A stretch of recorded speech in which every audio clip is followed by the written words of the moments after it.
Rank 1, the intern. You just got the email, you got in, you're going to be an intern at one of the most secretive AI labs on the planet.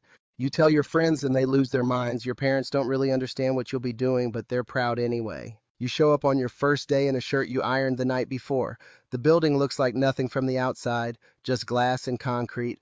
But the moment you walk through those doors, everything changes. There are whiteboards everywhere covered in equations you've never seen in any textbook. People are walking fast, talking quietly, carrying laptops like they're holding something precious. You get your badge, you get your NDA, that's a non-disclosure agreement, and you sign it without fully reading it because you're too excited.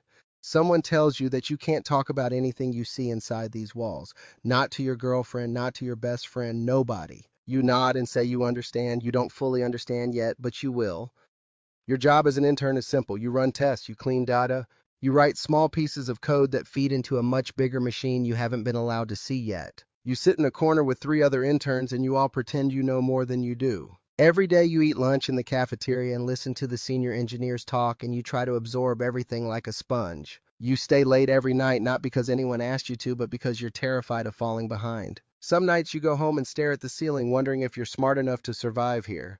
Most nights you are too tired to even wonder that. You just sleep. Rank 2, the junior researcher. You made it past the internship. They offered you a full-time position and you said yes before they finished the sentence. Now you're a junior researcher and things get more interesting fast. You're no longer just cleaning data, you're actually running experiments. You're testing models, you're writing reports that real people read. Your manager gives you a small project to own completely, and for the first time you feel the weight of responsibility sitting on your shoulders. It feels good, heavy, but good. You start to understand what the lab is actually building. It's not just one thing. There are multiple projects running at the same time in different wings of the building. Some of them you have clearance to know about, some of them you don't. There are doors in this building that your badge won't open, and you've learned not to ask about them. You focus on your own work. You start publishing small research papers. You go to internal meetings where very smart people argue passionately about very technical things. You mostly listen. Occasionally you say something and people nod and you feel a rush of confidence. The more you learn here, the bigger the mountain looks. Rank 3, the research engineer.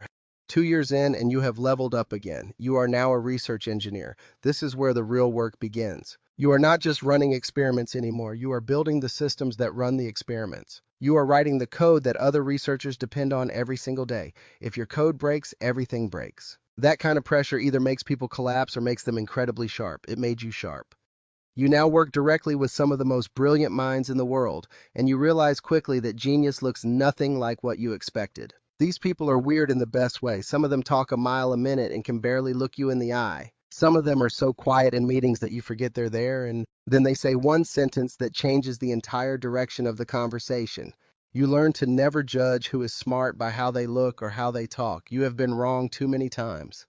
Your days are long, you come in early and leave late, weekends blur into weekdays, but the work is so interesting that you barely notice. You are building something that has never existed before, and that feeling alone is enough to keep you going. You have also started to notice things. Patterns in the data that make you pause, behaviors in the AI models that nobody fully understands yet. You write them down, you tell your manager tells you to keep digging. Rank 4, the senior researcher. 4 years in, you are a senior researcher now, and the title means something real. You lead your own team. You design your own experiments from scratch. You have three junior researchers who look at you the way you used to look at the senior people when you first walked in. That feels strange, but you try to be the kind of mentor you wish you had at the beginning. The projects you are working on now are on a completely different level. You cannot talk about most of them even in general terms. The NDA you signed on your first day has teeth, and you have seen what happens when people talk too much. They disappear from the lab quietly and nobody asks where they went. You are not paranoid. You are just careful. You start traveling for work, conferences in other countries, private meetings with government officials who have questions about what AI can and cannot do. You sit in rooms with people from the military, from intelligence agencies, from the biggest tech companies in the world, and everyone wants to know the same thing. How powerful is this thing getting? And the honest answer, the one you can never say out loud in those rooms, is that even you are not entirely sure. And that thought lives in the back of your mind every single day. Rank 5, the principal scientist. 6 years in, and you have reached a level that most people in this industry will never reach. Principal scientist. Your name is known inside the lab and quietly known outside it too. Other labs try to recruit you constantly. The offers are enormous, life-changing numbers. But you stay because what you are building here is unlike anything happening anywhere else in the world, and you know it. You now have direct input on the direction of major projects. When the leadership team sits down to decide what the lab's next big focus will be, you are in that room. Your opinion carries real weight, and you have learned to choose your words carefully because of it. You have seen ideas get killed because of how they were presented, and you have seen weak ideas survive because the person presenting them knew how to read the room. Science is still the foundation of everything here, but politics, even inside a lab, is always underneath the surface. You have also started asking bigger questions, not just technical questions, moral ones. What should this technology be used for? Who controls it? What happens if it falls into the wrong hands? These are not abstract questions for you anymore. They are urgent and real. You bring them up in meetings, and sometimes people engage seriously, and sometimes people change the subject. You have learned which questions make which people uncomfortable, and you file that information away carefully. Rank 6, the research director. 8 years in, research director, you oversee entire departments now, multiple teams, multiple projects, multiple budgets. The work is still technical, but your job has shifted in a way you did not fully anticipate. You spend a significant part of your day managing people, not models. You mediate disagreements between brilliant people who each think they are right. You make resource decisions that determine which projects live and which ones get quietly shelved. You deliver bad news. You deliver good news. You set the tone for how hundreds of people show up to work every day, and you feel that responsibility like a physical weight. The lab has grown enormously since you joined. There are people here now who weren't even in college when you started. They are brilliant and fast and hungry, and sometimes they make you feel old even though you are not. You mentor the ones who remind you of yourself. The ones who stay late, not because they have to, but because they genuinely cannot walk away from a problem they haven't solved yet. The breakthroughs have started coming faster. Things that would have taken years 5 years ago now take months, sometimes weeks. The pace of progress inside this building is staggering, and it is both the most exciting and the most unsettling thing you have ever experienced. You have seen what this technology can do in controlled conditions, and you understand in a way that very few people on Earth understand why the walls around this building need to stay very solid. Rank 7, the Vice President of AI Research. 10 years in, you are a VP now, and the view from here is completely different. You are no longer just managing researchers. You are managing the relationship between research and the real world. You talk to investors. You talk to board members. You talk to journalists carefully and strategically. You represent the lab in ways that matter enormously for its reputation and its funding.